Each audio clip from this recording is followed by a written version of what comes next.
গাছের ফুল পরিষ্কার করে দিই, তাহলে আবার নতুন করে আবার ঢালতে। তো নমস্কার বন্ধুরা, আজকের ব্লগটা কিন্তু আমি এখানে শুরু করলাম। কৃষ্ণা বল ভুলে গেল, তার জন্য আমার দুধটা আগে মিশিয়ে নিই।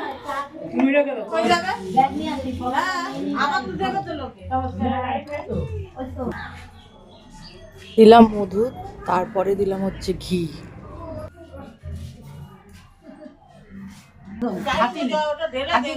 তারপরে দিলাম টক দই। আর এই মাঝে যেহেতু ঠাকুরের গায়ে মালা ভর্তি হয়ে ভালো করে দিচ্ছি আবার। সব এগুলো পরিষ্কার করে দিই, তাহলে আবার নতুন করে আবার ঢালতে পারবে।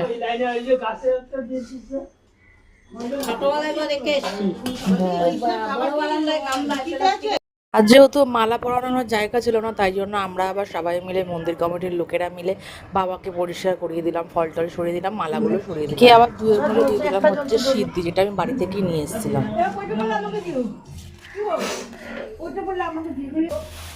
পরে ভোলে বাবাকে আমি আবার ঘি দিয়ে ভালো করে, মানে তিনখানা যে ভোলে বাবা রয়েছে, একটা আর পাশে একটা, আর আমার হচ্ছে বাইরে থেকে একটা রয়েছে ভোলে বাবা, তাদেরকে আমরা ভালো করে ঘি দিয়ে মাখিয়ে দিলাম।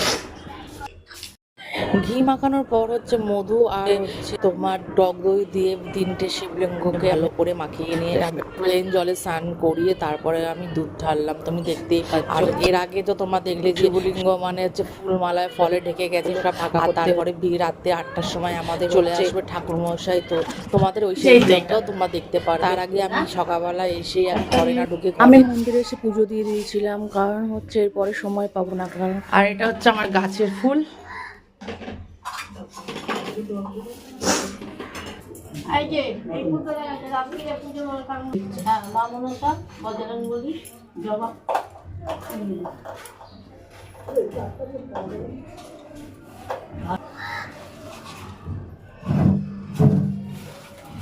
তারপরে এদিকে হচ্ছে আমার মালা পরিয়ে দিলাম। মালা পরানোর পর ঠাকুরকে যে মতন পইতে দিতে হয় পইতেও পরিয়ে দিলাম। এদিকে আরো যে মন্দিরের ভেতরে বা মন্দিরের বাইরে যে ঠাকুরগুলো মালা পরানোর দায়িত্ব কিন্তু আমার ছিল, আর আমি তড়িঘড়ি করছিলাম, যেহেতু আমার রাতের বেলার জন্য ঠাকুরের ভোগ নিবেদন করতে হবে, তাই ভোগের প্রিপারেশন আমাকে আবার করতে হবে। তাই তাড়াতাড়ি চলে এসেছি ঘরের কাছে রেখে দিয়ে বাপের বাড়ি। তো আমি ভাবলাম তাহলে ঠাকুরশালে যাওয়ার আগে রান্না করার আগে মহাদেবকে ভালো করে মালা দিয়ে জল দিয়ে পুজো করি, আর তারপরে সেই মতনই করলাম। আর এদিকে হচ্ছে বাইরে এটা হচ্ছে মা মনসার হচ্ছে ছবি। আর দেখো ওখানে মালা দেওয়ার পর আমি আবার চলে এলাম হচ্ছে ঠাকুরের প্রস্তুতি করার জন্য। আর এদিকে মন্দিরের ভেতরের সঙ্গে সঙ্গে হচ্ছে বাইরে হচ্ছিল, মালা পরাতে হলো। তারপরে আমি চলে এলাম সবজি কাটার জন্য। আর এদিকে সন্ধ্যাবেলায় চায়ের আয়োজন করা হয়েছে। আজকের ব্লগটা তোমাদের কেমন লাগছে কমেন্ট সেকশনে করে নিচ্ছি, প্রিপারেশন করে নিচ্ছি হচ্ছে ঘোল। দেখো 3 কিলো দই